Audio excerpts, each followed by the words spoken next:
Hey guys, okay, so you're going to realize this is kind of a funny intro to the show. So me and Michael Surbrook, who's my guest here, we're going to be discussing the kind of roles of a GM and being a good GM. But we started talking even in the setup to starting the podcast, and it just started flowing naturally, the discussions and things like that, so much so that I just hit the record button so I didn't lose any good content. So there's no traditional kind of setup and intro in this. So you're going to pick up the conversation with us talking about Critical Role and the cast members' experience going into Critical Role. And hope you enjoy this episode.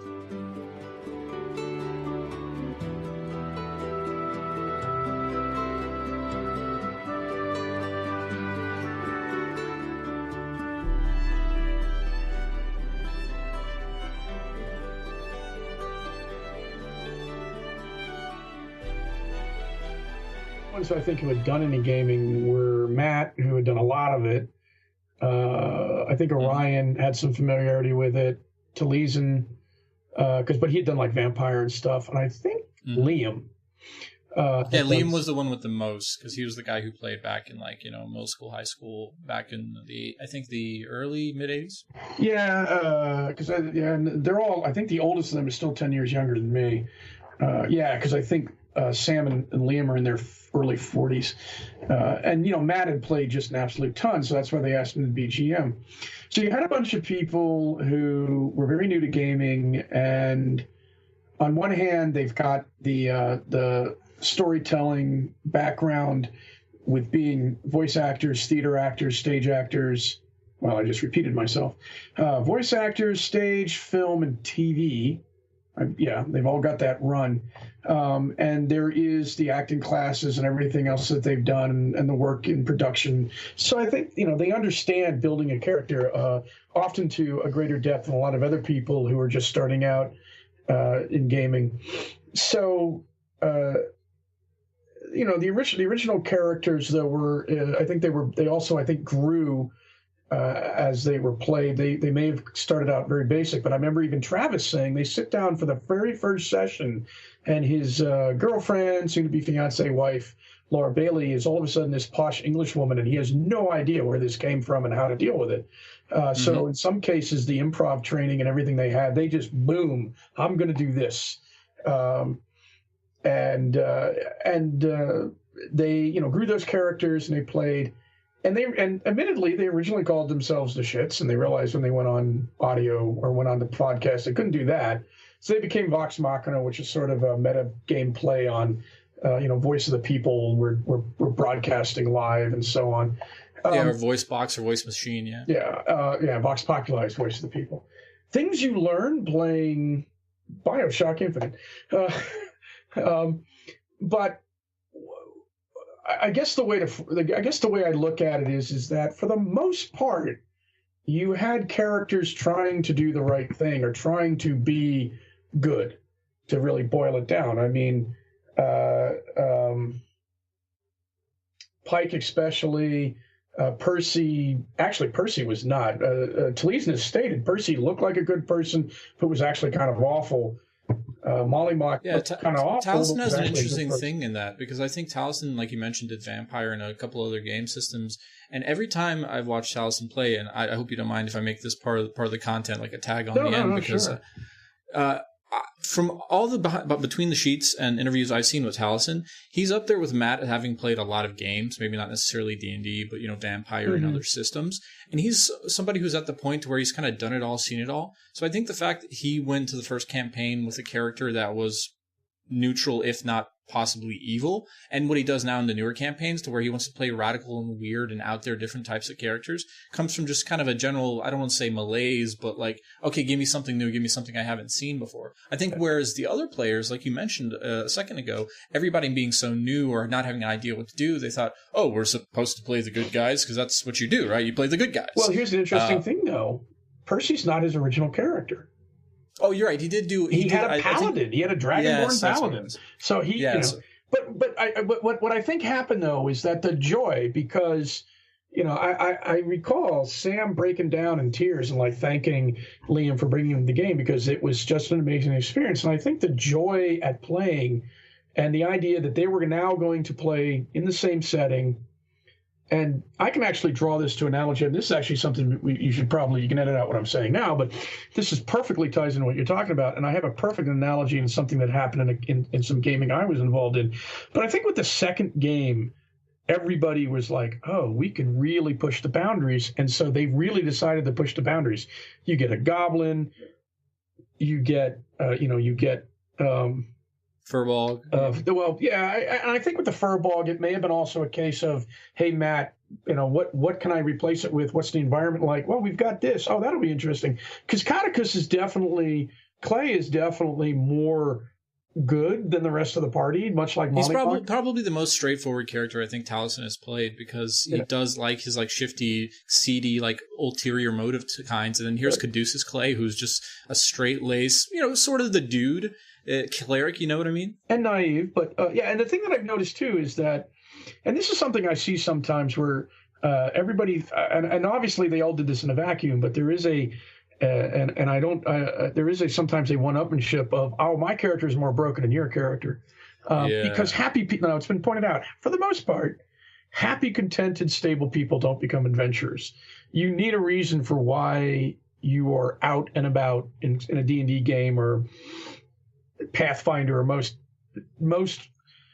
D&D-esque games. You need a reason why you're out and about and risking your life, unless the GM has really set up a good reason, like say, hey, you're all paladins and knight errants, and that's actually your whole objective, is to go out and do good across the world and come back and brag of your deeds or something like that. But these guys... Or they don't have a death wish. I'll say this as well. I've had characters, and I'm pretty sure you've had this, Mike, as well, sometimes where a PC has retired a character because they've gotten to the point to where they're like, oh, well, my character's kind of done his bit. Like, he's happy. Yeah. Like, I had a character who wanted to start his own adventuring guild and see the world, and after going through 3 continents, this is around level 9, after going through 3 continents and meeting with kings and queens and regents and fighting dragons, he hit the point where he had enough money to start a guild, and he was like, well, I've kind of done all the things, now I just want to retire. And we legit were like, okay, well, everybody else levels up to 10 while you get to create a new character, because you're right, your guy doesn't really have a place in this world anymore. He doesn't want to go with a death wish. He just wanted to start a business, and he's done it. So some interesting add-ons to all of that. So let's get back to Critical Role and what happens when you do a second campaign in the continuity of the first, and how the characters may go overboard. I'll touch on that, but back in Maryland, I was in for my friend Jeff Mueller, the Jurg. Yeah, he was running a campaign, and he was running a mashup of his own original setting, but heavily drawing from Rise of Tiamat and a couple other modules. He would literally just be like, oh, I like this map, this encounter, this whatever, and he would splice everything together and then throw in original content. So it was an original world, but he's like, nope, I love Thay. So Thay was across the water, and we hated that place. But one of the things that happened was one of the characters, I remember, got abandoned because they fled a cavern, and they have no idea what happened to the character, because that was the GM's wife, and she got too busy with work and has never come back to the game. So one of the questions is, we don't know what happened to that character. With the actual player characters, let me see. We had the battle. We stopped Tiamat from showing up, but a player character. No, actually, before that, one of the players said, "Hey, my character does not want to do the plot.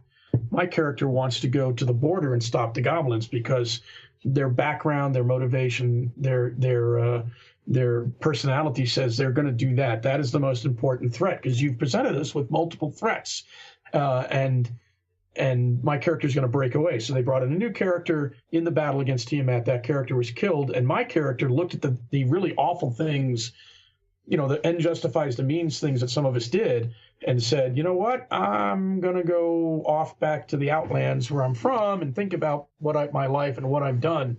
And in many cases, the GM, not trying to force people to ride the railroad to the next plot.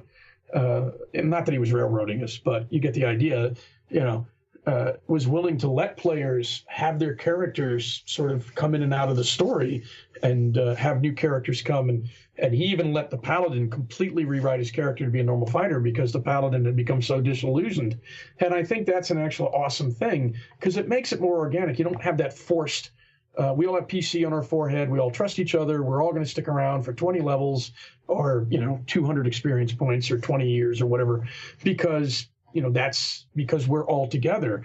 No, I think it is nice to have the ability to say, oh, we're done with this. And in fact, when I played in Curse of Strahd, I remember that, about 3/4 of the way through, at the end, when the GM said, well, we're not going to pick up the game, but what do you guys do afterwards? The party barbarian was like, had decided, the character was female. She was like, I'm done. I have had all that tales of adventure and action and everything. Yeah, now that I've seen it firsthand, I don't want it anymore. I'm going to go back to the village and I'm done. And my druid was like, yeah, I'm going to go back to the middle of the forest, as far away from everybody as I can, because that's going to be better in the long run. And I think that was also pretty interesting that, characters can say, I've had it. I have gone up against some pretty awful stuff, and it's time for somebody else to do it because, it's just, I'm going to break. I mean, not everybody's Captain America who, no matter how tired and exhausted and battered he is, still stands up. But that's his character, and not everybody is that character. And with the new season of Critical Role, I don't know if it's obviously not a competition of, well, my character is more broken than your character, because not all of them have really awful backgrounds. Although, Caleb, when his story comes out, you're like, yep, that's not too good.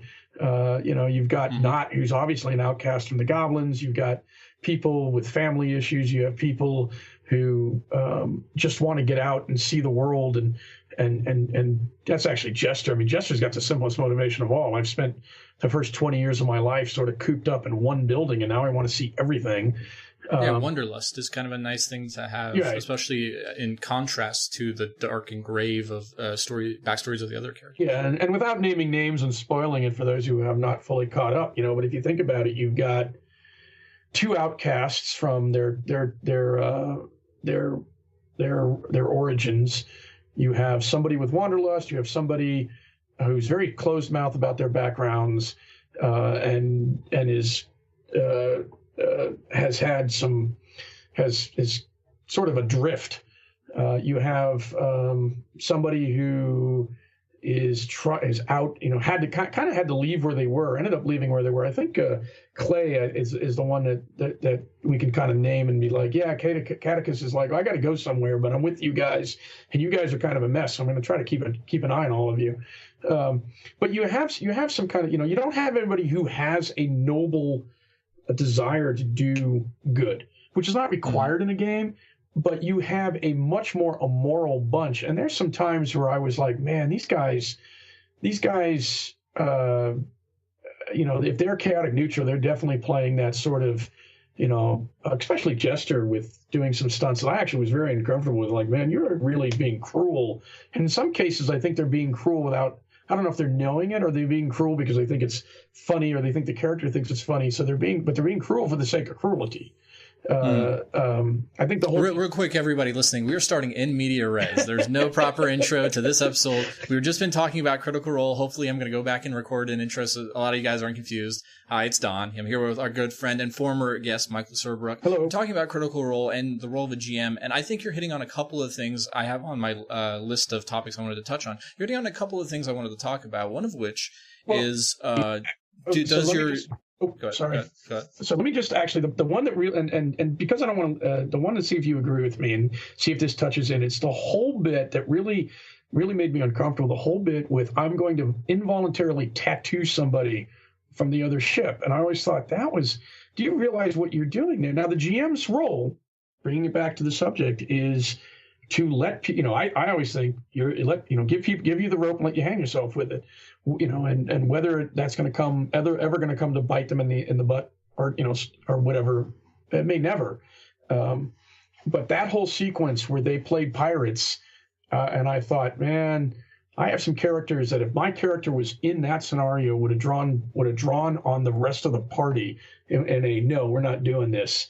And that is something that I think a GM has to be aware of is if the players want to all be evil or be bad guys, do you force them to say no, we're going to be I want good guys, or do you let them do what they think they want to do, but the universe doesn't have to play along?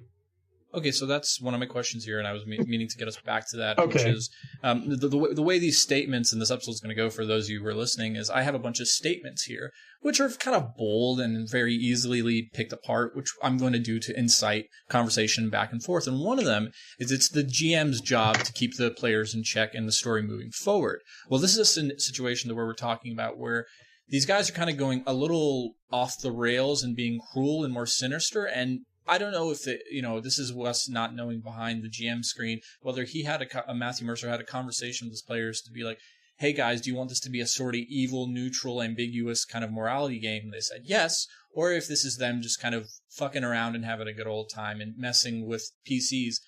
But that's kind of going back to one of the things I was talking about. So in this situation, I think personally, and you're asking me, if you start a whole bunch of actions like that, which start either going against your alignments or going against kind of the general flow of the game, I would openly as a DM go like, all right, you understand that there are repercussions to what you're doing and to what the people are going to do. This is to the PC.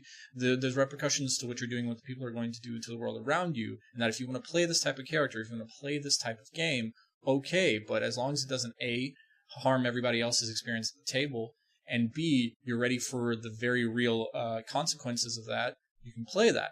Otherwise, maybe check what we were intending to do as a group here and maybe kind of get back in line. That's the way I've done that because I've been in campaigns. I've actually had campaigns that fall apart because I had to split down the middle about what sort of game we wanted to play even after we established what sort of game we wanted to play. And two of the people were just like, you know what? It's too much stress. They're never going along with the way I wanted it to go. So that game, and unfortunately that campaign ended.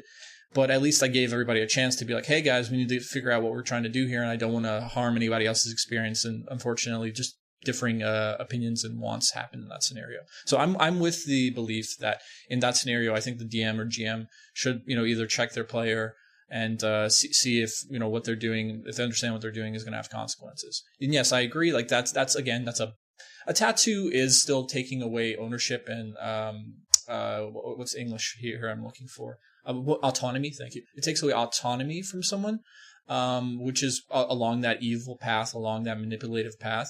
But if it starts getting to the point of like torture and other, unspeakables, then yeah, I think you have to have a serious shift to either what you call the game or how the player is getting treated by the rest of the world.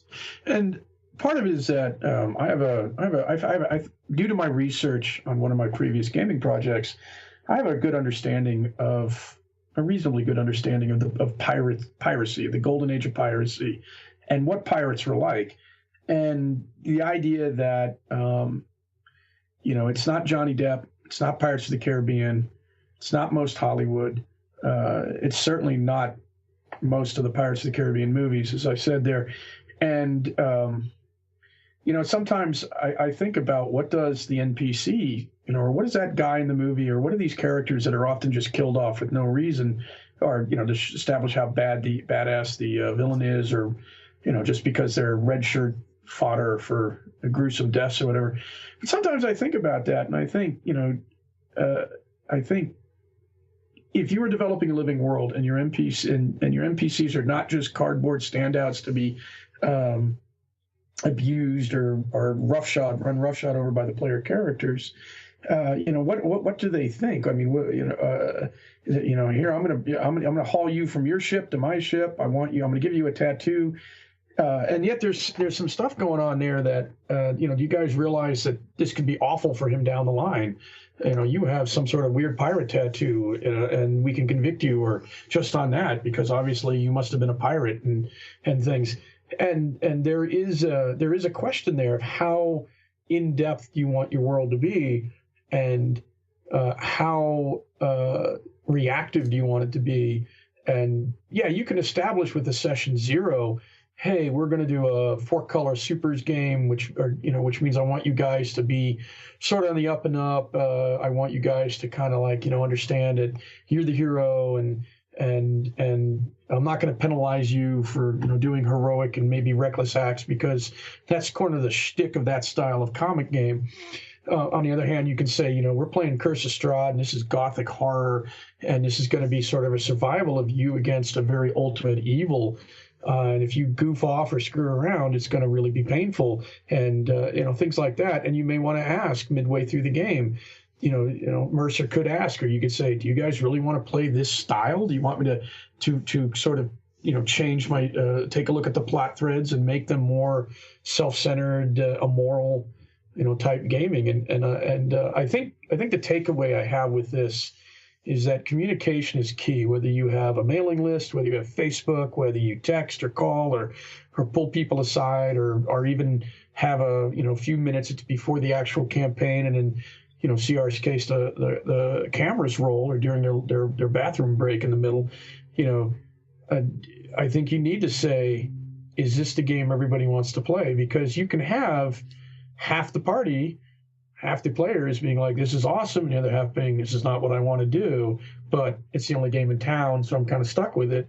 And in Critical Role, it's actually worse. I mean, it's like, this is an awesome show, and there's it's really cool, all the stuff that we get out of it, but what do I do if I really don't like the game? Now, you could do something crazy like, yep, I'm going to drop this character and bring in a new one. We can maybe, you're in your case, well, the game's going to come to an end because nobody likes how it's going. I never sympathize with anybody who live streams their games, because having played now a multitude of games or run a multitude of games, there are times to where a person needs to leave job or just doesn't fit with the table, or all sorts of other issues. And I can't imagine having been a show producer and being like, so we're just going to lose a cast member, or we're just going to stop the campaign, or have it switch all of a sudden. Like, hey, we have times we have to set up, we have boom mics and other production people, and you're going to run the risk of this thing falling apart because of this action. Like, that's what I always hated about the idea of live streaming games. Once you have the outside influence of viewers and production and stuff like that, you might not have the same fun. Yeah, and I've had arguments erupt at the gaming table, and I've had some frustrations and such, and yeah, I mean, when Evil Beagle Games was wondering about live streaming to try to bring more attention to Freedom Squadron and Prowlers and Paragons, I remember writing a breakdown of things that you have to pay attention to. And it was like, look, guys, you're on camera. You have to realize you're on camera. You have to realize that you're going to have people that are going to possibly be critical or analyze what you're doing. And I know people who, due to, ADD and so on, they paint minis because they have to, either that or they're going to be walking around. They may bring coloring books, all this kind of stuff. And I've had some people who just stare at their phones, and I'm like, okay, I don't mind if you're painting, because at least you're looking at me at times, or you're, whatever you're doing. But, people you can't be staring at your phone if you're live streaming, because people are going to tell. And you're like, they're completely disconnected. And I saw this in Dice Camera Action, where people were very critical of one of the players who's still on the show, but they're like, oh, we can tell that player is just surfing Facebook and not really paying attention. You can tell by the way they react to, and not seem to know always what's going on. And there's other issues, like, hey, guess what? You're probably going to be sitting there for 2 hours. So if you can't be constantly getting up, you can't be, picking at your ears, your nose, or whatever. And there's a lot of restrictions to this, and you got to respect people who can for 2-hour blocks roughly do this and pull it off. And sure, you can see them make mistakes. They drop dice. They can't find numbers. They have questions about spells and everything. But it is a daunting task. And there was a couple people in the Evil Beagle group who were like, yeah, I could not be on a live stream of any show, because my actions or behaviors that keep me in tune with the game would not fly in a live stream. I mean, I actually had a con game where somebody just broke out in a lamp and knitting, and now they were able to focus on the game, but I was just like, you brought a portable lamp and knitting. Okay. It was just, that's a hell of a story, though. Yeah, it was just like, okay, but they I later found out it was one of the, apparently they had a great deal of fun with the game, but it was for me too. I mean, this is something that any GM who's going to be at a convention game has to deal with. You're almost guaranteed to get people you don't know, especially in my case. I'm coming to a convention I've never been to before, and a part of the world U.S. I've never been to before. So everybody at my table is going to be new, and I'm going to be new, and I don't know what to expect. I don't know if I'm going to have people who are going to be attentive. I don't have people who are going to stare at their phones. I don't have people who are going to be arguing with me over everything. I don't know if I'm going to have people who are going to hang on every word, and I don't know. And this is the risk. I've never had a convention game be like, I'm going to stop because you guys are all jerks. I have, however, I was in a convention game where I really struggled to stay awake. And I know that there's some people, and I actually got out of one convention game because I did have a headache and I just was bored and could not take 2 more hours or 3 more hours of the game. And it was Gen Con. I went to my room and actually slept, which was a good thing. But I've had friends also like, please text me so I can get out of here. Because, it's always a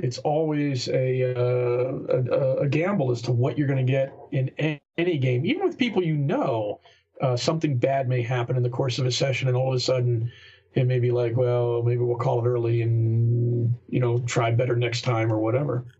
So I've got a couple of statements here that can tie in multiple things we've said so far, one of which is the game master or dungeon master, depending on your system, is kind of like the manager at a job. You have to oversee and keep everybody on task and make sure everybody's doing their business. And that kind of ties in a little bit to the other thing about it's the GM's role to read the room and make sure everybody's happy. Especially at con games, which I've run a couple of con games now, one of the hardest things to do is to figure out the temperature of a person within a matter of seconds. Because, immediately, hi, what's your name? What's your character's name? Okay, cool, we're going to begin. That's pretty much all the intro you get. So you're trying to either read their body language or their face or their inflections. But whenever somebody pulls out a phone, I can't tell if that's, this guy's boring as hell, I'm not interested in this game, somebody get me out of here. Or, I need to check when my next panel is, and I'm actually super invested. I just need to do this real quick. So there's kind of the difficulty of that. And it makes a GM's job kind of hard to do that, especially when you're running for people you don't know. Yes. Yeah. And I think the other one here about being a manager is, I think a part of a GM's job, as far as I've known it, is you're also the time manager. You're also the one keeping everybody honest. You're the one kind of responsible for making sure, hey, everybody's good for Sunday, right? I haven't heard a text from you, man. Are you showing up? If we lose, 2-3 people, we can't play. So, like, you kind of do have a supervisory role as a game master, I think. Yeah, I know that we don't use mailing lists out here in Colorado, and we used a bunch back in Maryland. But out here now, what happens is we use Facebook. So I realize that I need to probably at least a week in advance, so sometime before next Tuesday, or around next Tuesday, I need to post the next event. Now there's a Facebook group for the game I'm running, and I need to post an event and say, this is what we're doing, this is the time. And when we had a mailing list, actually, because the games were at my house a couple days in advance, I wasn't the GM, but I would still do that. And I would say, because I was the host, I would say, the game is at this time, please arrive early. We're gonna try to do this and other elements. But I do think the game master, and I think there's a give and take, though. I know that a technique that works for me that I learned from Ross Watson, and this is really came to light when I ran a game at a meadery at the Charm City Meadworks in Baltimore. I had 6 players. 1 was familiar with 5th edition, 1 had played 4th edition, and 4 had never played. And they never played like anything. And I was like, okay, well, I tell you what, guys, go over to the table, grab the first level characters for the D&D Adventurers Guild, and I'm going to fire up Death House from Curse of Strahd just to give you an idea of how mechanics work and so on. And what happened there was that I would pretty regularly go around the table and say, well, what are you doing? What are you doing? Give me an action. Give me a scene. And I saw a couple of the brand new players get this like look in their face like, wait, I get to tell you? And that kept them interested because I tried to go around the table a lot so that nobody sat and was ignored. But because I've seen the horror stories of the GM going to there's 4 male players and a female player at a convention game, and he asks all them and ignores whatever she has to say. And I had like the opposite. I think I had like 2 males and six women at the table, and I wanted to make sure I looked at them all and I asked them what they're doing, and what actions are they taking and where are they going and so on. And by the end of the game, I had a number of people who were very much into what was going on and excited to be able to do an action and do whatever they wanted to do and roll dice and do fights or whatever. And I think that's the important thing is if you can try to keep like the game where I wanted to get out of, the guy had the book had this scenario like 6 inches from his face, never looked at us really. He droned, and he didn't engage the players. And I think player engagement in any convention game or home game or anything is very important. In fact, I think one of Matt's weaknesses is that he doesn't always ping, and I think he does it more now, but especially back in Critical Role Season 1, he doesn't always ping all the players enough, and so some people just sit there and don't get input on what's going on because he doesn't maybe stop a long dialogue and go, well, what are you doing? What are you doing? Give me a scene or give me an action. Now, granted, everybody has a different GMing style, but it's something where I'm like, that's something that he does that I don't like, as opposed to the things he does that I do like. Yeah, and I think the GM's job, the roles of the GM, which is this episode's about, it's really super multifaceted because we just spent probably 15, 20 minutes talking about feelings and understandings and emotions and the temperature of the room and the players and things like that. And that's obviously a very interpersonal, soft skill. Not soft as in weak, but soft as in, interpersonal skills. Whereas at the same time, you're also this tactician. You're a rules lawyer. You're the guy who understands, all the mechanisms, and then has to either you guys are playing theater of the mind, or actually on a board or a tabletop. You actually have to direct and create the scene, and then move all the pawns and the rooks and the knights and the queens like a chess master. So a GM's job is really difficult in that regard, and some people, akin to something of like, a spectrum or maybe like a Venn diagram, you'll see some people kind of lean towards more aspects than another. But, Mercer's a good example of somebody who has a lot of those things, but I think Wayne's way more into the role play side, though he does great to create amazing, big, large maps. One of the sentences here I wanted to bring up, and one of the ones I really wanted to ask you about, because you're a designer yourself, is be prepared for every one of your PC's adventures, hooks, and everything to be thrown aside and to be destroyed by your players. That's a GM's role, is to be prepared to have that happen. As somebody who spends so much time creating something of their own and things like that, should a GM kind of give up or submit to the fact that whatever the player or characters decide to do, maybe in the case of the tattoo, they're going to do. So you can't be super sensitive or super possessive of a PC or an idea. I think that's true.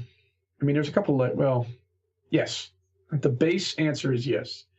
I think the most important thing any creator needs to learn when they let their creation loose is that it's not yours anymore. I was in a convention game set in my own world setting, Akaze 5, and I remember thinking, this isn't quite how the scenario should go, and this isn't quite how some of this should go. But I had to realize it's not my game. It's the game you're playing, and it's your interpretation of what I gave you. What we don't want is Gary Gygax's letter to Dragon Magazine all those years ago, where he said, "Oh, have you modded Dungeons and Dragons? Have you added critical hits or 2-hit or hit locations, or have you changed how spells work?" Well, you're not playing D&D, and you're not playing you're not playing the game that I created. You're not playing D&D. And instead of acknowledging that, no, you're doing your own thing, it was like, you're not doing it the right way. And I think that is a wrong thing.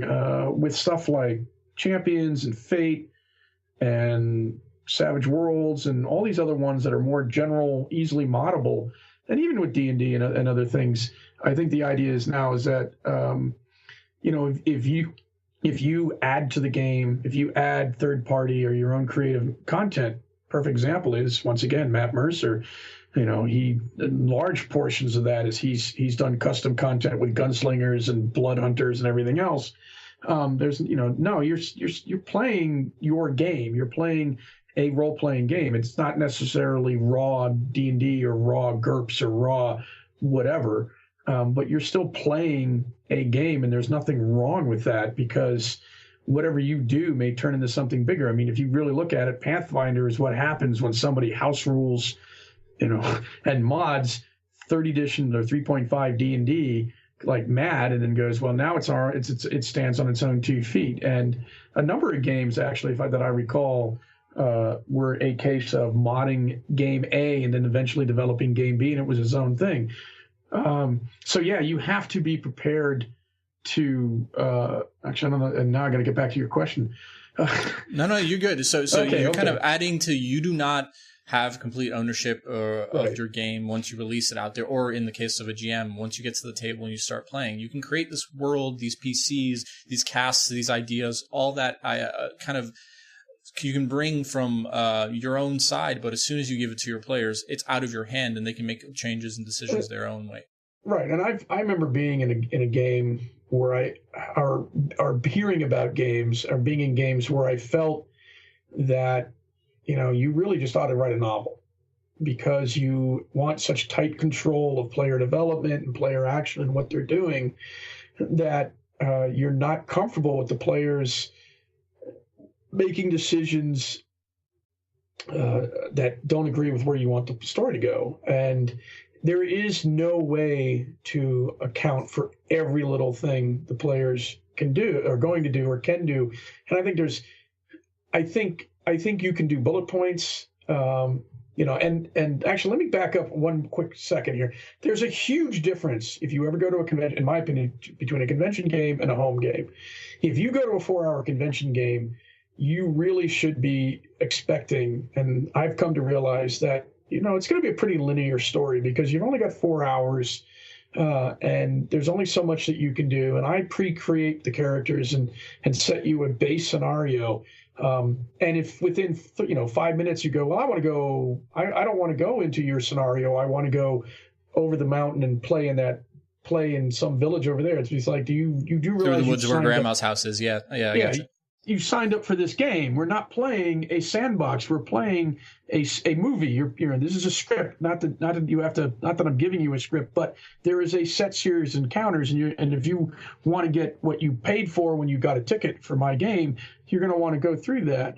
But in a home game, you may run into the problem of the characters don't bite at the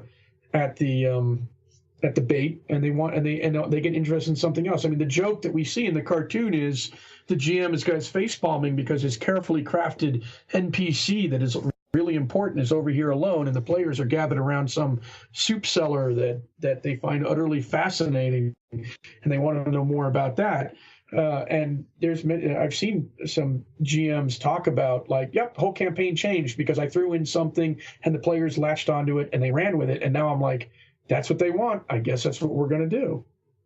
Yeah, and I've had that happen. I've literally burned a city down because of the actions of one of my players who decided to. I mean, the powder keg is obviously the reference you can make, but he happened to be playing a class that was in the midst of a big scenario, and he made a selfish, self-centered decision, which triggered a series of events that led to the sacking and the burning of a city. And we kind of coming back to that thing we were talking about earlier about making your players understand the consequences of that. I've now run 2 campaigns since that game, but I stay in the same world and I always push the time frame forward. So this is for me because I play in my Monday group, which is 3.5+ years we've been playing together. So they already know my lore, they already know my world, so I don't have to do a whole bunch of setup. They just know that it's a couple years forward, removed from the last campaign. But the repercussions of the refugee crisis and the race relations and the economic hit of that event are still felt in world, 12+ years later.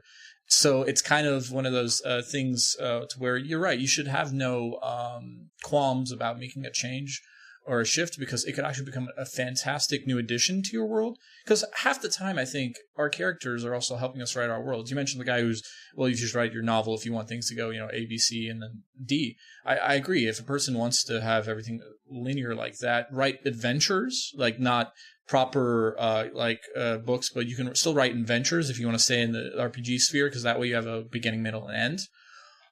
Because I find most of the times the best things come from my players giving me a curveball, which then writes a story and does something of its own.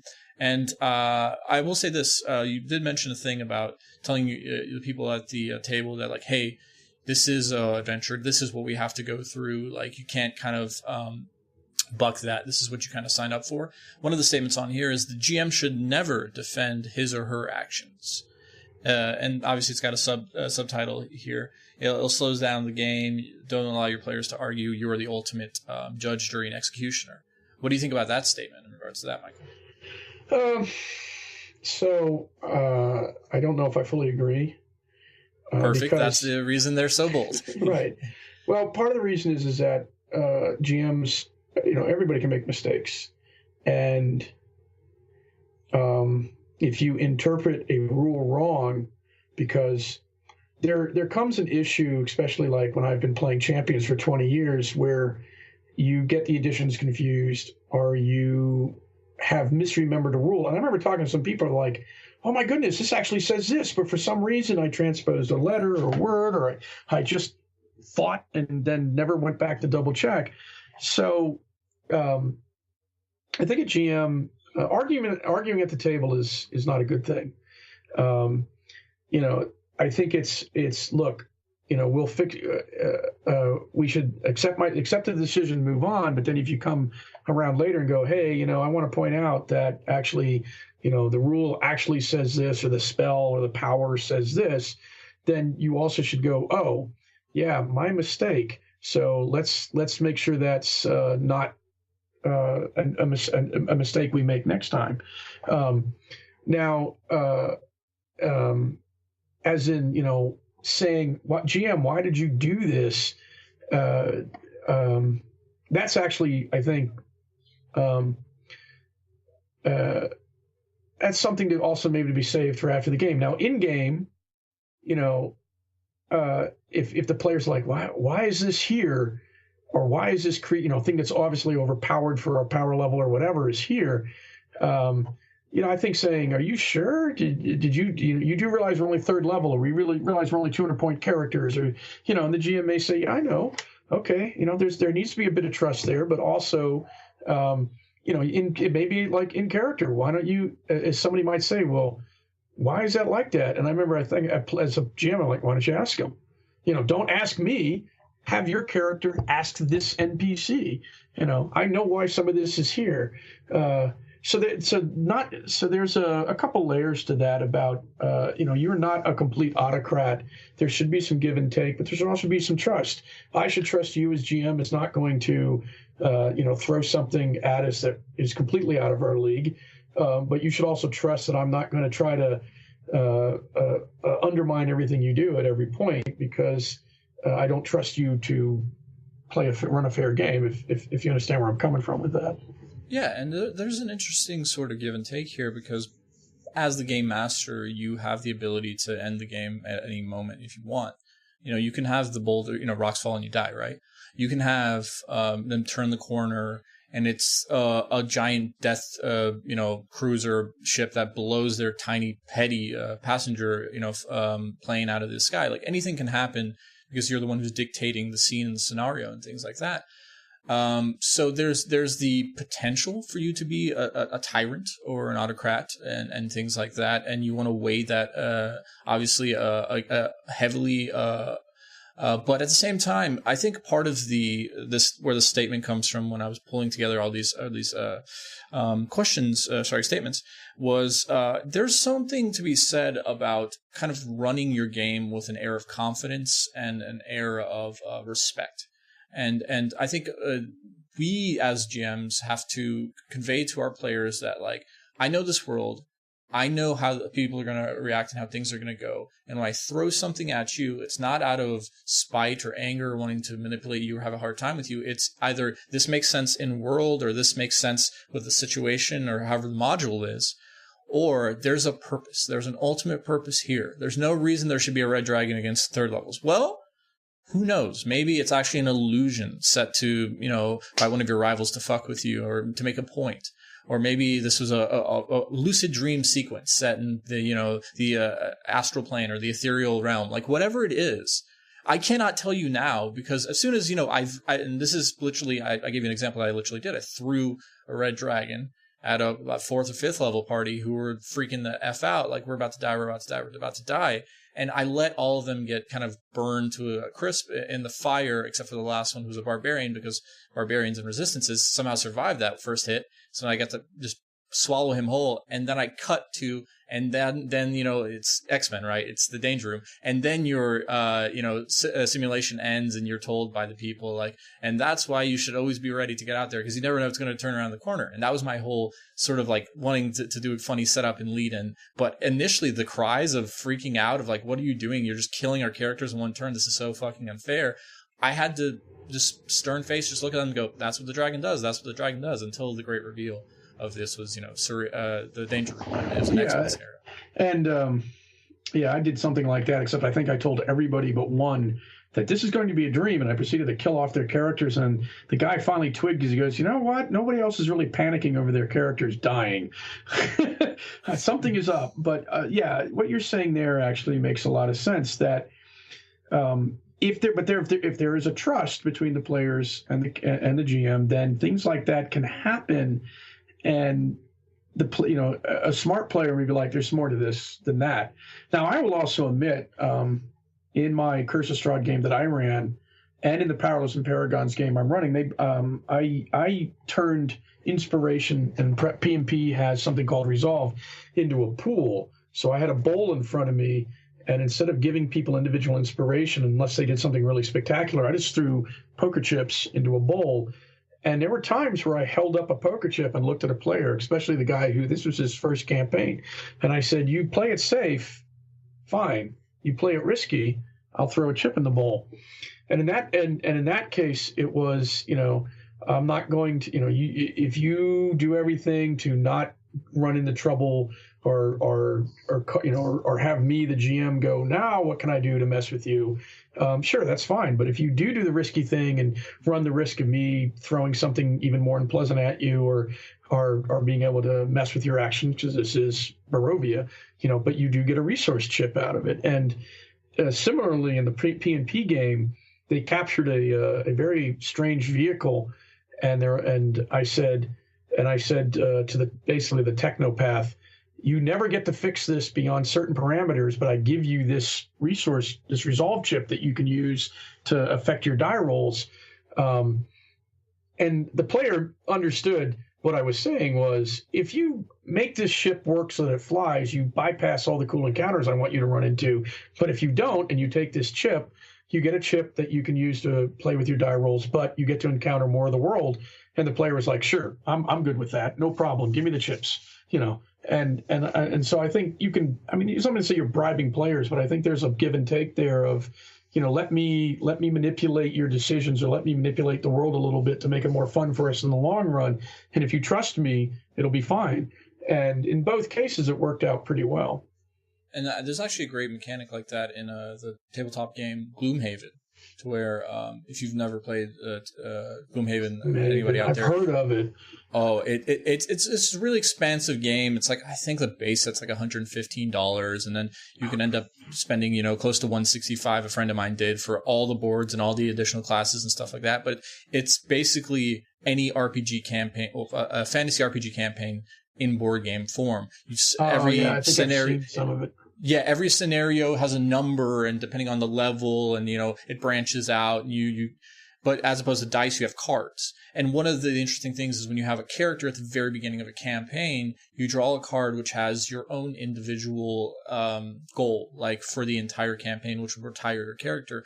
And a lot of these goals are antithetical to maybe what the party wants, like survive well, you have one per adventure and you have one per the entire campaign. The ones for the entire campaign could be stuff like, survive 5 dungeons with only 1 health, or kill 20 elites. Like but some ones for per adventure could be literally like watch 2 of your allies fall and faint. Things that are antithetical to the game. Things that are antithetical to what you want to do as a player, but they create such an interesting story immediately afterwards because your other teammates don't know that you're doing that. So they might look at you and go, what the hell, man? Why'd you let me drop? Why didn't you heal me? Like and that's where the game, because there's no GM, that's where the cards are doing that. But as a GM, I think that's a great thing to do as well, because you have this kind of back and forth with your players consistently of like, okay, you trust me, but do you trust your ally? Do you trust the other player character at the table? Like, they've been holding a secret out for you. Like, yeah, this ties back in, and I love that mechanic, and I've done that. I probably should do it more, honestly. I wish I did it more. I probably think about that, but that's a good thing to do as well. So yeah, GMs, we are told we can be totalitarians, and I think we shouldn't never admit flaws or mistakes like that. But we also should, at the same time, have that air of confidence and trust and respect and stern kind of leadership. Yeah.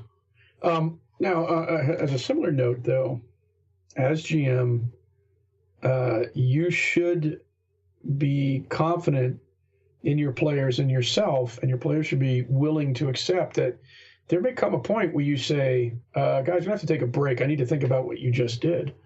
And I think in Curse of Strahd I did that, and some other things where you say, yeah, let's all take a bio break. Let's all get drinks and food.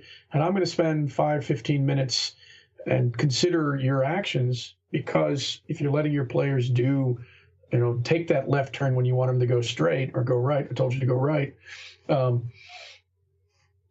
they should accept that, you shouldn't do it a lot, because you may try to consider ramifications of your story when you make your notes. But there may be times where they should accept it. You may look at them and say, yeah, we're gonna have to take a break because I need to consider what you've done and maybe figure out what I can do and where the plot can go from here. And I know that at one point I was in a game that ended early because the GM kind of said, I've got to kind of consider what you've done and how to work with this, because you also kind of bypass some of my notes. And I think that you need to accept that as GM, there may be a time where you need to take a step back and regroup and consider and thought and plot and be like, okay, guys, game's going to take a break. Game's going to end early. And I'll consider and think and consolidate and be ready for next session. I try to avoid leading the table. So, Michael, I wouldn't ever personally stand up and even tell my team like, hey, I need some time to mull this over. I have a couple of tricks I use there, which I will not reveal for any of my friends listening.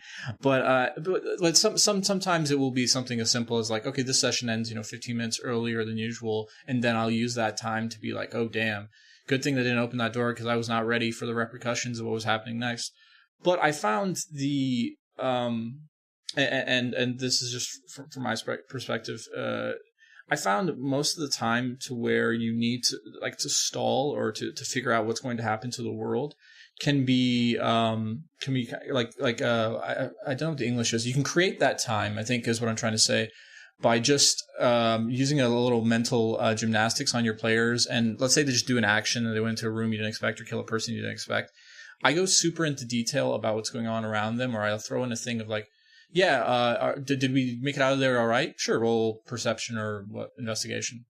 You think, but there's something that's off. And telling somebody that there's something that's off immediately triggers all of my players to be like, shit, there's a check we need to make. There's a room we didn't look for. There's somebody looking at us. Is there magic? And they spend the next 30 minutes trying to detect magic or figure out what's going on. And while that's happening, I'm now literally behind the scenes looking like through my notes or what's going on. Like, okay, what are they going to do next? What are they doing next? And then then if it's not the end of the session, then I'll be like, okay, I have an idea what to go next. Because sometimes at the table, especially if I'm in the middle of the session, not towards the end of the session, I really don't want to derail the momentum. But at the same time, I need that time to bullshit my way back out. And I'm kind of go ahead. Oh, well, I think that's a difference in style, because I know we gamed in my living room in my condo in Maryland, and we had the kitchen right there. And I would stay at my little GM station maybe, and maybe write some notes or consider what they did. But I might say, hey, I might not get up, although I might go into my office with somebody and say, okay, hey, I might pull a player into my office, which was a room down the hall, and talk to them. But it wasn't like I got up and left the table and they just sat there and stood at each other. Often I encourage them to get up. Some of them might take a smoke out on the balcony. Some of them might just go out on the balcony for some air. Some might go get drinks. Some might go hit the bathroom. And my thought was, we're going to take a short break because we weren't on camera. We weren't required to sit there for, we might play also for 6 to 8 hours. And so we might take some regular breaks, or people might get up on their own. But what I'm saying is that you tell the players we're going to take 5 or 15, and then you go over everything and go, okay, this is how I can pull the threads together, and this is how I want the game to proceed.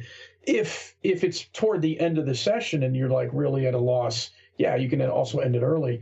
And like I said, there may be a point where you grab a player and say, and talk to them out of earshot of everybody else. Maybe if there's somebody that you trust to keep mum, you might ask them advice. Especially maybe if they've run the scenario before, because we kind of had that issue with the Curse of Strahd. What do you think? Should I do this? You know this game, and you get an outside opinion. And stalling for time. I mean, it also depends like how good you feel you are at improv and just making stuff up as you go, which is not, I don't think, one of my super strengths. So it's, I think, different GMing style. Yeah, and that's kind of comes down to me. Like, I kind of do a lot of working backwards with my games when, like, especially in that case where I had to sack a whole city. There was a riot. I literally had to rethink what was going to happen with the city and what the next step is for that character, because that city was so pivotal to his backstory, and now that city's on fire. So I do have to. I think I have that. I think I'm decent at that. So I'm more willing to do that than to have to make a physical break, in which case, like, I think, I think that physical break for me just ruins momentum. Also, that's the musician in me. I like the idea of tempo, and I like the idea of, like, even if we're up or we're down, we're still kind of keep flowing. We're in the pocket, and the idea of a hard stop. I'm worried about, like, oh, well, then people are going to zone out for a second and we'll come back in. So that's just my personal take on it. I think the 1 or 2 times I did it, it was also like right after a big fight or something to that effect. So it was kind of a natural pausing point, like a chapter end. And before we start the new chapter, let's take a break and let me think about something. I will stress Curse of Strahd, because this is where I'm drawing a lot of my thoughts on, and I ran it for like 15 months, 33 or 35 sessions. It's such a well-written sandbox that players can't go off the map very easily. Literally, actually, if you know the scenario. The mists, you can't go through the mists. But you can't. It's kind of hard to wander off into something that's not described because they've broken everything down. But there may be, if they do something. Now, I will admit, the characters fell on each other due to a serious in-game consequences of character actions. But that's the risk you run with certain parts of the Curse of Strahd scenario, and some of the places you can encounter. There can be awful repercussions if you're not careful. And we actually, I think, had to pause and go, okay, so. And actually, in both games, we had to pause because it was like, okay, well, we're losing 2 player characters, so the players have to decide, and what are we going to do? And there was some discussion there because, in both games, the party was broken apart due to encountering magical items and things that put flaws that detrimentally worked to party cohesion. So, I think there is a point, though, where you may have to pause the game and be like, okay, guys, you have to come to a decision. Or we've got to come to a decision about what's going to happen. Do we end the game? Do we keep going? Which ties all the way back into the thing we were talking about at the beginning of this, of keeping the game on track or keeping all the players together. And in both cases, one or more player characters left the game or were killed off, and new characters were brought in. So that ties into one of these statements I also want to talk about as well, which is the GM should discourage metagaming. That's one of those times I think metagaming and breaking the tempo and the scene actually makes sense. Because I think, and you mentioned having the boss battle be kind of a chapter end. I typically don't run any more of my session, regardless of where we're at, if we just did a big boss battle, because they're so exhausting and they have such a finality, because typically it's the end of an arc of various sessions that I'm spent. I think they're spent. They're either oodling over the concept of new loot or new things to get, or if they're alive, they're depressed about which person might have died or what consequences might have come. So that's a time where I literally go, okay, guys, if we were to play more, like, this would just kind of ruin, like, this is a good stopping point. Think about next time you come back what you want to do with, the loot I've handed out to you, or who wants to tune to what, or are you guys going to go back to the village and, like, or are you going to go home? Or, like, I literally will ask him that type of stuff so then I can prep the next session. The interesting thing, though, is that because I could not control pacing to that degree when I was running Strahd. And like I said, we would start at like 1 PM and end 7. Yeah, I mean, you've got a completely different perspective, because like the 6-hour game and also the 6-hour game based off of an established adventure or module. So like there's beats you can hit, and there's certain places where like it makes a lot of sense, but there are certain things like inroads in between, like Barovia and I forget what the next city over. You'll have to excuse me. The one Vallaki. Thank you, Vallaki. In the road between Barovia and Vallaki, there's maybe some random encounter charts, but you really want to get to Vallaki, because once you get to Vallaki with their burgomasters and their families and the lake just north of there and like all the stuff that's happening there, I'm not going to spoil anything for anyone who hasn't played, but I'm just going to say there's so much richness in Vallaki and there's so much richness in Barovia. I would never want to end a session on the road in between, because I feel like, one, for tempo, it doesn't make sense, because you want that finality of, done off the road and here's a new thing. That I think is a great way to pick up. A lot of my stuff, by the way, I've said this multiple times with various guests, because of a musician background for, 15 plus years, I think of everything like a song, and ups and downs and valleys and peaks. So that's just an anticlimactic, like, sort of resolution or cadence. So I can see why that would be so difficult. Whereas when I'm running a home game in my own world, like, I can kind of pick up and drop anytime I want, because it's my own world. Yeah. I tried to end each session, though, often on a important point. And a boss battle per se may occur in the middle of that, that 6 to 8 hours. So, 4 hours into the game, around 3 PM, we finish a big fight. I'm not going to end it there, because even if the players are like wiped out, but that's also a point where we go, okay, guys, let's take as we put in a bio break, let's get drinks, let's get snacks. I'm going to wipe the map clean. You guys can all, and then we'll sit down at, 5-10 minutes later. And then we can go, okay, you've done X, you've cleared out this, you've fought that, you've gained this, and then I'm going to go around the room. I'd say, I'll go to each of the players around the table. Well, what are you going to do now? Give me a scene. Or I would just pull back and I go, okay, this is what you've done. You're all here. What are you going to do? And then they'll start talking in character, and all I have to do is sit back and take notes and pay attention until they come to a decision. So when we finally went to wrap up, I would try to be like, yeah, I try to pull a Chris Perkins or a Matt Mercer and be like, yep, we're going to end it here and we'll pick that up next week. But I also had players who very much wanted to often to keep going. I mean, it was Sundays. I think if we played on Saturdays, we may have actually, like, can we go? It would have been like, guys, we've been playing for 12 hours. What? I actually think that may have happened if we'd run not on a Sunday, because the players were really into that game and often wanted to keep pushing forward and forward and forward, which was encouraging. It showed that they really wanted it. So yeah, as GM, you have to balance, what time is it? Is time running out? How long, what do I think will happen next? Because in some cases I may say, yeah, I know where you're going. It's too late to actually encounter that.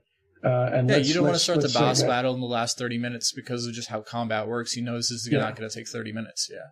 Yeah. I mean, the person who was incredible about that was Chris Perkins, because Dice Camera Action is 2 hours. And when you factor in a couple of other issues, it's like an hour and 45 minutes that he has to actually run the game. We talk about Mercer a lot, but I want to say something. Perkins, whereas Mercer is all about creating his own world and obviously doing with what he wants in 3 or 4 hours. I forget how long they run. 4. Yeah, so in 4 hours, Perkins has half that time, if not less. And he looks at and preps all this stuff out. He'll always post like what the name of the episode is going to be and like where he thinks it's going to go. It's a little more linear, obviously, than Critical Role is, but it never feels like that. It just all perfectly works out. Like, he's very, very good. And obviously, he worked at the company that makes the damn thing, so he knows it inside and out. Yeah, well, Perkins is an interesting case because I actually have pretty much decided I'm done with Acquisitions Incorporated because he's not running it anymore. And I kind of listened to the guy that replaced him, and I was kind of like, eh. But Perkins was interesting because Dice Camera Action really is a vehicle to show off whatever the current module is. Mm-hmm. They've done, off the top of my head, they've done Curse of Strahd, they did Storm King's Thunder, they did Tomb of Annihilation, and I believe they're up in Waterdeep because I remember Holly, who plays Strix, making a comment that they have a building, I think an inn in Waterdeep, which means that they're definitely doing the Dragon Heist thing. So he has the advantage that he has a pre-written scenario to run them through, but he's also kludging together stuff. He's making stuff up, and he is also trying to chop it down into 2-hour segments. Now, granted, he also does, he's admitted, he does a lot of stuff behind the scenes. He changes the villains because their levels almost invariably never matched what they were fighting. They're only like 9th level, and you're like, wait a minute, if you go all the way through Strahd, it's been years, and they should have been way higher. He does a lot of that. But he does a lot of, and yeah, I've learned a lot from him. Actually, Perkins is responsible for what I call the Chris Perkins tension meter. You know, if I have a choice of A or B given to me by what the players are going to do or what an NPC is going to react as and such, and it fits the setting. I often think, well, what will raise the tension level of the scenario or of the game or the campaign? And this is very true in Curse of Strahd. I had characters like they would run off the map, and I didn't care what their stats said.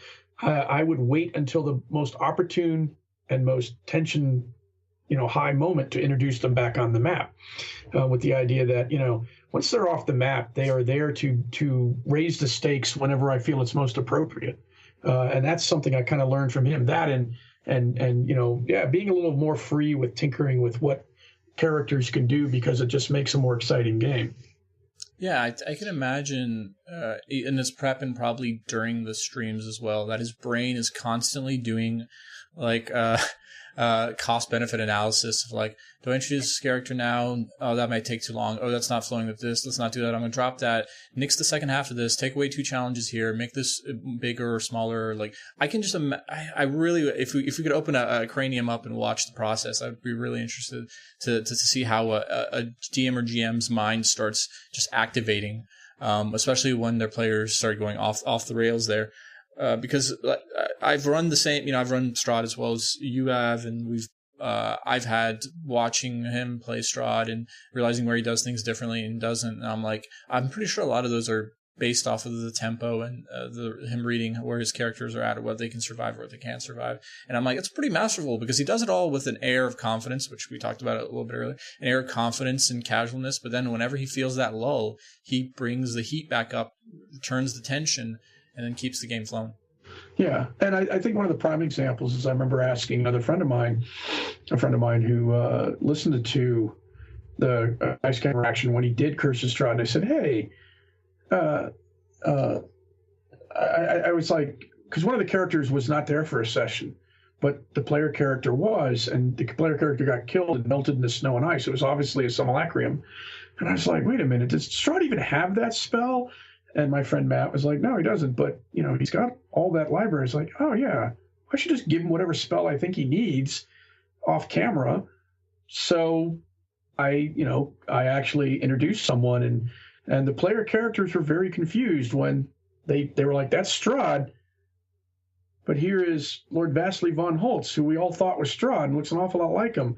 What's going on? And of course, they get into a fight, and when they finally destroy von Holtz, he melts away to snow and ice. They're going, oh, that, and nobody came to me and said, can Strahd actually do that? Because nobody cared, but because they thought it was just awesome that, that tension level. But that was sort of a realization that, I should, don't worry about his exact stats until it's an actual tactical fight. Let him do things and let him be where you want him to be to raise the stakes in the game, to entice players, to raise the tension, to make them question. And that was, that's something that seeing Perkins do that and seeing how he would fiddle with things and manipulate, I was like, it made me feel more confident. Oh yeah, as long as I don't just by GM fiat wipe out the party or something. Yeah, you can feel free to tinker around a little bit and mess around and just throw things out there to make the game interesting and fun for everyone. And that becomes, I think, the most memorable part. I mean, it's a tangent, but it'll make sense in a GM context in 1 second. When I was going into university, I spoke with a good friend, mentor of mine, who's older than me. She had like 15 years on me, and I was like, any tips for me when I go to college and stuff like that? And she's like, yeah, when your friends tell you let's go out and grab a pizza after a concert or a movie at 1 a.m. and stuff like that, do it. Because you're never going to remember the, hours you spent, prepping for a test or how difficult that one lab was. But you sure as hell are going to remember, your drunken Denny's conversations or your foolishness and stuff like that. That's the shit that's memorable. And that's the stuff I remember mostly from college and university. And that tying back into being a GM is your characters are not going to care as much about, oh yeah, we ran the module in the room and we got to the thing and I did the opportune action or I did the mechanical thing that's, here, makes sense logically. But they sure as shit will remember when all of a sudden, a red dragon comes out of fucking nowhere and they're like, what are you doing? What's going on? Or, when all of a sudden, like, wizards don't have that ability. Well, this one does. Or this one's something different or something special. And then immediately it switches everything on the dime. Because you never want to get into the feeling. This is Matthew Colville, who is a great, I'm going to say dungeon master, game master philosopher. The reason I say that phrase is I've watched him play, and I don't necessarily like him as a GM. No disrespect to you, Mr. Colville, but I love his thoughts and his podcasts and his YouTube videos about the art of GMing and running games. Yes, so that's why I'm going to use the term. I understand what you mean. Yeah. There's some other big names that I think I have that, like, I like what you have to say, but I don't like everything you do in practice. Absolutely. Nerdarchy. I'm not interested in the way they run their games, but I like the conversations that they have there as well. Other people like that. WebDM, sorry. So Colville talks about this, and he talks about you want your game to be more than just the thing you guys do on X night. Like, the last thing I want is to feel like, well, everybody just shows up to my table because it's that part of the night and that's what we do. And there's no excitement or no memorability, or it just becomes root and part of your schedule, the same way a TV show or a video game might be at times, to where you're kind of playing it, but not really enjoying it, kind of doing it out of habit. I never want to get to that habit mode. Yeah. And those types of moves, like you did with that Simulacrum, which breaks the habit of feeling like we know what's going to happen next and it's a fucking curveball, is the type of stuff that keeps it fresh. And it was important for me to do some of this and to put my own spin on it, because to summarize the whole timeline there, we wanted to play some 5e. I had been very anti D&D for a long time. I played some 4e, felt it was very tasteless. I think we said it was like very cardboard characters because everybody was the same. But I got more and more interested in 5e, and it had elements that I really liked: inspiration, flaws, personality bonds, backgrounds, and all this. And I thought, oh, this is really more the game I want to play. So there was some discussion. One of the people in our gaming group wanted to run, and it was I think it was said, you should run Curse of Strahd. It is the best module out there. It's going to give us the really good experience that we all know. It's going to have these things that are going to be really a plus. So we played in it, And we had a really good time, even though we had a miserable time. If you understand Curse of Strahd, you can understand how that the characters had a miserable time. The players, Garza Core, dreary, never sunny. Yeah. But that was the Saturday group. And then for Sunday, there was I said, well, I really like Curse of Strahd, and I'd like to try running it for you guys. But it so happened that the GM from the Saturday group and one of the players from the Saturday group were in the Sunday group. And I said, well, first of all, they both know the story. They both know the book. But I got to trust them. And the one guy very much kept quiet. The other guy sometimes was like, no, stop talking. I was like, I got to make it mine, and I got to put my own spin on it. And so, I really went descriptive heavy. I really tried to go with how spells look, and I added little elements and tweaks, and I actually yanked a few things out and put some things in. I don't like the rock, and I put a revenant on the bridge instead of the simple illusion of Strahd, because I was like, that's boring. And I added elements and stuff, and there was a sea monster in the lake and everything. And the players knew, the two players knew, they're like, okay, we know the story. We know where things are. We know, but because of the card draw, we don't know where we have to go. We don't know, and then they began to realize we don't know what Mike has done to tinker with it, to make it more his game and make it more alive. And when it was all said and done, certainly, everybody was like, this is either the best or one of the best games we've ever been in. And so it worked. And neither of them at any point came to me and said, well, you're doing it wrong. They were more than willing to respect what I was trying to do and how I was trying to do it, and were more than appreciative of what I was doing to make the game something different from the last time they played, and when they'd listened to Critical Role and the Strand Gamers podcast and everything, and they're like, yeah, this is not those games. It's still Curse of Strahd. And if I if I do it, I can put my spin on it. And that's actually we're actually way over time, but I'm super happy about. No, I'm super happy about this. How this went. There's two bits I wanted to hit on, and I'll do it concisely. I'll try to even smush them together if I can. Okay. One of which is the DM should steal, never apologize. The second is the DM is not the guy you've seen on TV / the internet. Stop comparing. And I think we've been mentioning multiple times now Perkins and Colville and all these guys and whatnot as well. And we've even mentioned our own players running the same thing and coming back to us or asking them about how they'd run or something like that. I'll say this about a GM. I found, and I now truly believe, that the GM community, the DM community, is one of the most free advice-giving, free tip-giving, here's an idea, wanting to be as helpful as possible than in almost any field I've known. And I usually used to think musicians were great, but a lot of guys are jaded, don't like the way you play, critique you, blah, blah, blah, blah, blah. Every DM and GM I've talked to, if you just even start talking about oh, my players did that, oh, here's what you can do, or have you tried this? This is what you should do. Here's my idea. Here's my PC. Here's my character. And if I've sat at their table, I think they understand the same way as I sit at my table of I like that. I'm stealing that. I like that. I'm taking that. We have such an open community that it's so so one, inspiring, but two, I think it should also at the same time not be something that lets you ever feel like you're lesser than just because somebody does something differently or better.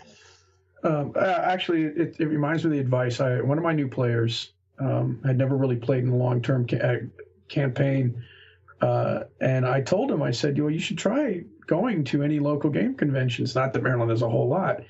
And he was and his attitude was, well, I don't know, they're going to judge me or whatever. And I said, no, I can tell you, nobody's going to tell you to get up from the table. I mean, almost nobody's going to tell you to get up from the table or whatever. But but the point I said, though, is that if you also don't know what you're going to get, but the meta point that I was trying to make to him was, if you go and you sit at a table with people you don't know and a GM you don't know, at bare minimum, two things are going to happen. One, you're going to be like, I like what that guy did. I want to try to do that. Or that was terrible. I should never do that. And I said, that's one of the more important things you can get from a convention game is you can be like, this was a really great game. What made it great? I like how we did X. Or when I was a guest at UConn, I was like, oh my God, I want out of this game because he's not engaging the players. He's like monotoning. He's just reading off a piece of paper. Note to self, never do that. Now, the funny thing about that game was at the end was that he did a random die roll. I got the source book for the game we played, and he handed everybody a goodie bag with dice and pencils and water cups and everything. And I was like, okay, he may not be the world's greatest engaging GM, but he certainly was appreciative of being at the convention and having players, and we all got some swag out of it. Well, sure, that was 4 hours, but it wasn't like awful. So, okay, maybe it was all came out okay in the end. But yeah, I think telling new players or new GMs, much like the line from Big Trouble in Little China, it's all a giant salad bar. Take what you want, ignore the rest. Find out what works for you. And Mercer just had to go online and talk about that because you get people going, oh, well, he doesn't do voices like Mercer's no good, or they don't do this, they're not any good, or they don't talk like Perkins, French accent drow, he's not any good. It's like, I'm not a trained voice actor. I've not been doing this for years. I've not gone to seminars and classes and everything else that he has done or they have done. There was, I don't know if I told you last time I was on here, but I remember actually apologizing because I could not remember fully or get the voice that I'd used for a character. And I had one of my players say, shut up. He goes, you are going above and beyond for what we know that you normally do. You are really bringing everything to life. Just keep going. Don't worry about it. And it really made me hearten me. I was like, okay, I'm gonna keep going then, and I know that everybody was, they were patient. They weren't going to be like, oh, you can't just do a improv, instantly come up with a voice and mannerisms. No, we're not going to hold that against you because you know what? We're here to have fun. You are not paid to do this. Yeah, and that's, I think, a big and important thing. I know there's a few people on the internet who've openly admitted that they're pay-for-play GMs and DMs. And I know technically you can call any of this Dice Camera Action or this Critical Role or any of the, high rollers, you can technically call them paid DMs because they do get AdSense and blah, blah, blah, blah, blah out of that. But realistically, the 99 percentile of all GMs and DMs out there, we are not making money. We are probably losing money due to gas and pizza and all the shit we had to do. And our whole objective is selfless. We want the people around us to have a good time. And I've literally had a conversation with a friend of mine who explained it to me as this way. He goes, I can have the worst day and I can have the worst game. But at the end of the game, if I ask them to have a good time, they said yes. How about you? I always say yes, because if they had a good time, I won. So because of that kind of concept, I think we should always push that to anyone who wants to get into this thing. Like, trust me, everybody wants you to succeed. Your players want you to succeed. Other GMs want you to succeed. We'll even go above and beyond to be like, try this module, try this tactic, here are these tips, here's this podcast you could listen to, self-plug, MyRPG podcast. Like, you can't go wrong, and the only, you can go wrong, so you can still be a dick and be like a gatekeeper, but you shouldn't ever feel like you're not welcome into a community like this. And I think anybody who's listening to this, you need to keep an open mind. Not like Perkins has done some voice acting. Mercer, of course, does it all. Everybody on the show who's run a game, everybody but Ashley's run a game. But they're actors and voice actors. Even if you look at Dice Acquisitions Incorporated with, I forget the two guys who started all that, Mike Rahulik and Jerry. Yeah. They've run games, but I don't think they actually go into all the voicing because they don't. But they still run games. Everybody has their strengths and weaknesses. Sure, I've come to realize that if I over emote, if I am a huge ham as GM, first of all, it gets more of the point across and players really enjoy it. And they get in more into the game because you're not being dull. And even if you try to the cadence of your voice or the little things, because Tuesday night I was like, they were talking to somebody. I said, well, give me a moment. I said, just give me a second. want to think here before I jump into this. And I said, okay, I kind of know how I want to have this character talk to you. Not that I said that part. That was how my brain worked. And then I started talking, and it's funny too. I mean, I think anybody can work at that and bring a little color. One of the pieces of advice I got, which was funny because that's what I was doing in Maryland, was talk to yourself in the car, practice your lines. If you have a scenario coming up, think about what you want to have them say and how you want to have them say it. And I did that to the point where I really had, like, this is how Strahd is going to talk to the characters, and I could, you are a most troublesome held. I give you a simple task. I ask you to bring a family heirloom to the castle, and you failed me. And I was like, hey, that works. And that was what I would do. And when that voice started coming out, when I started talking like that, all the players are like, ooh.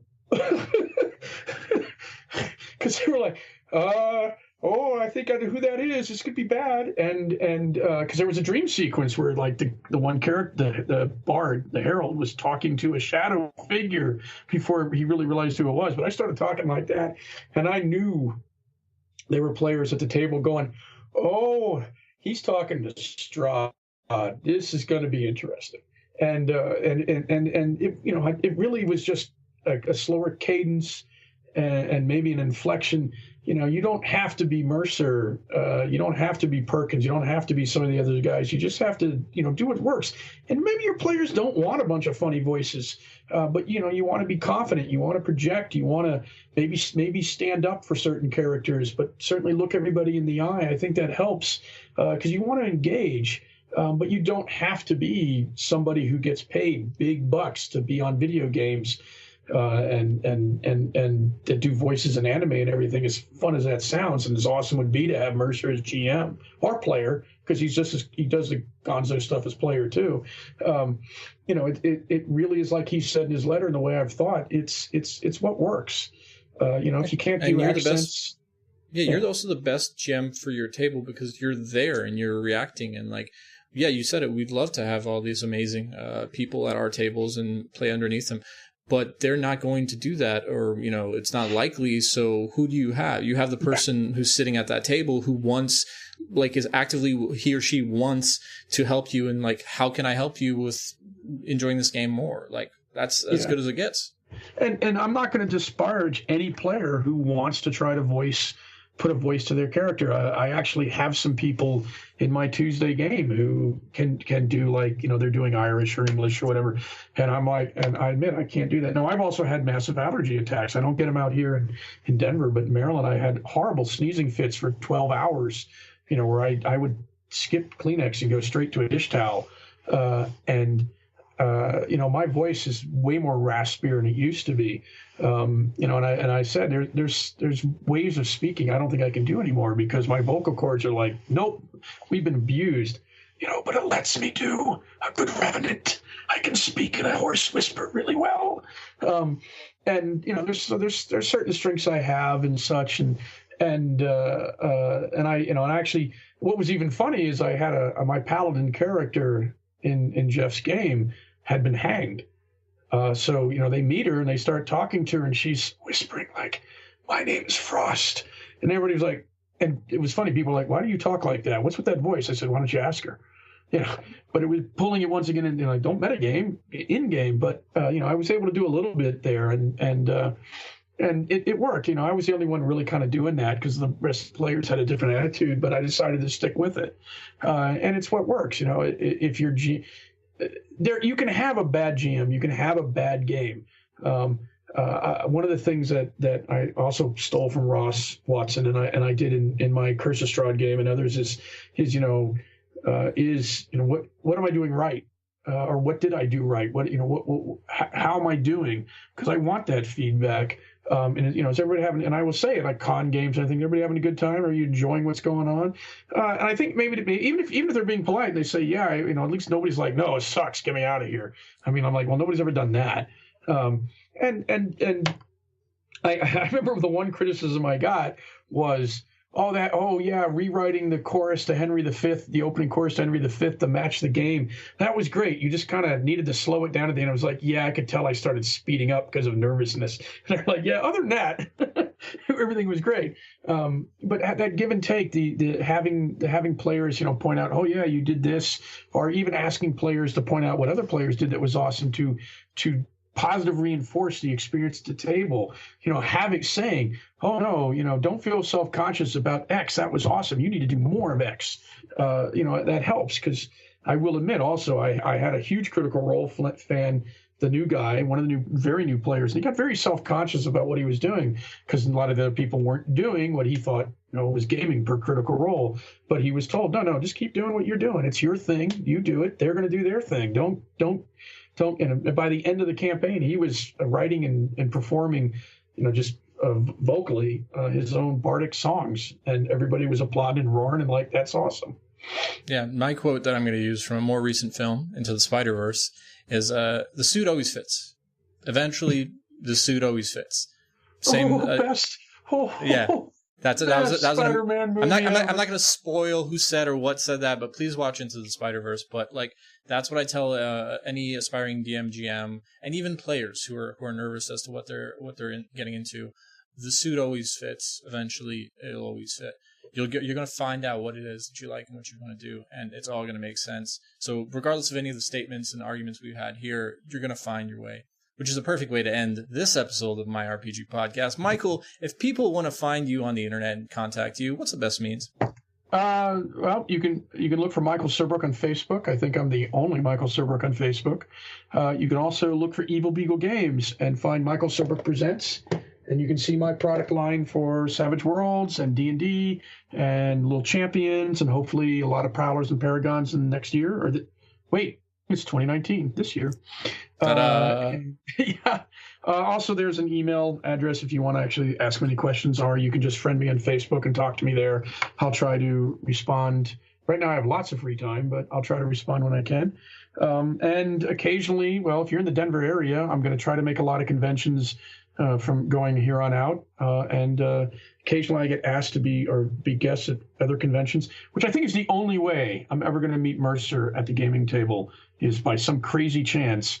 We both end up at a convention and run events, and I can get in on one of his or something to that effect. But yeah, that's how you can look me up. Also, to be honest, if you Google Surbrook, Surbrook, you'll probably find my content or my name at the top. There are other Surbrooks out there. It's a very rare name in the U.S., but I do believe that my website and gaming content and such pushes my name to the top of the list. You could probably find some of my material that way as well.